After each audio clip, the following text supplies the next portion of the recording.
నమ శ్రీ మహాగణాధిపతి నమ శ్రీ సరస్వతి నమ భక్తులారా, వాల్మీకి మహర్షి రచించిన శ్రీమద్ రామాయణం యథాతథంగా చెప్పుకున్నాం. ఇందులో భాగంగా నిన్నటి వరకు బాల, అయోధ్య, అరణ్య, కిష్కింధ, సుందర కాండలు పూర్తి చేసి యుద్ధకాండలోని 55వ సర్గ వరకు చెప్పుకున్నాం. ఈ రోజున 56వ సర్గను ప్రారంభం చేద్దాం. ప్రారంభించే ముందు వాల్మీకి మహర్షిని ప్రార్థన చేసుకుందాం.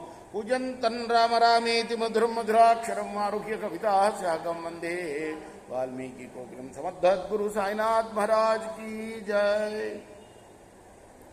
तदृष्ट्वा सुमहत्कर्म कृतं वानर सप्तमयि क्रोधमाहारयामास इति तीव्रमकम्पनः।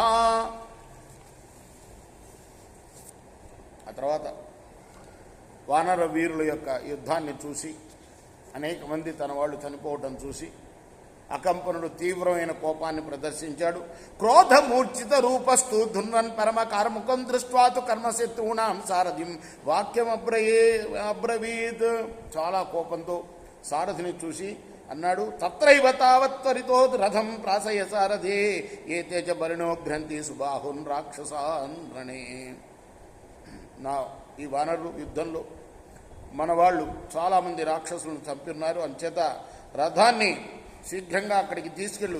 ఏతేత్ర బలవంతో హి భీమకోపాస్య వానరా ద్రుమశైల ప్రహరణా తిష్టంతి ప్రముఖే మమ.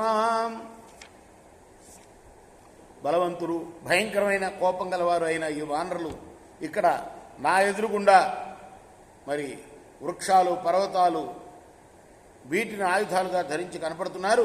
ఏతాన్నిహంతుమిచ్చామి సమరస్రాగ్నోహ్యం ఏతై ప్రముక్తం సర్వం రక్షసాం దృశ్యతే బలం.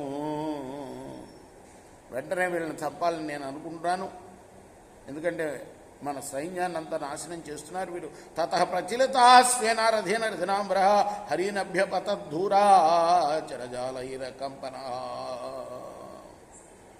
ఆ తర్వాత వెంటనే రథానికి కట్టిన గుర్రాలని అదిలించి ఎవరు రథం నడిపేవాడు ముందుకు తీసుకెళ్తుంటే అకంపనుడు తీవ్రమైన బాణాలని వానరుల మీద ప్రయోగించాడు.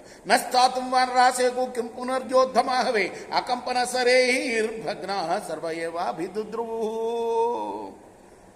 అప్పుడు వానరులు యుద్ధంలో నిలవడానికి సమర్థులు కాలే.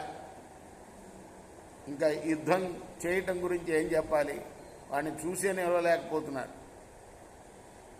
పారిపోవటం మొదలుపెట్టారు వాడి బాణాలకు తట్టుకోలేక. తాన్ మృత్యు వశమాపన్నా అకంపన శరానుగాన్ సమీక్షానుమాన్ జ్ఞాతీన్ ఉపతస్థే మహాబల. అలా తన సేన మృత్యువార్త పడుతుండటం చూసిన మహాబలిశాల అయిన హనుమంతుడు అక్కడికి వచ్చాడు వేగమే. తమ్ మహాప్లవగం దృష్టా సర్వైతే ప్లవగర్షభ సమేచ్ఛ సమరే వీరా సైతా పర్యవారయాన్. హనుమంతుని చూసి వెంటనే అతని చుట్టూ చేరారు వానరులు. వ్యవస్థితం హనుమంతంతే దృష్టా ప్లవగర్షభ బభూర్ బలవంతో హి బలవంతం ఉపాశ్రిత.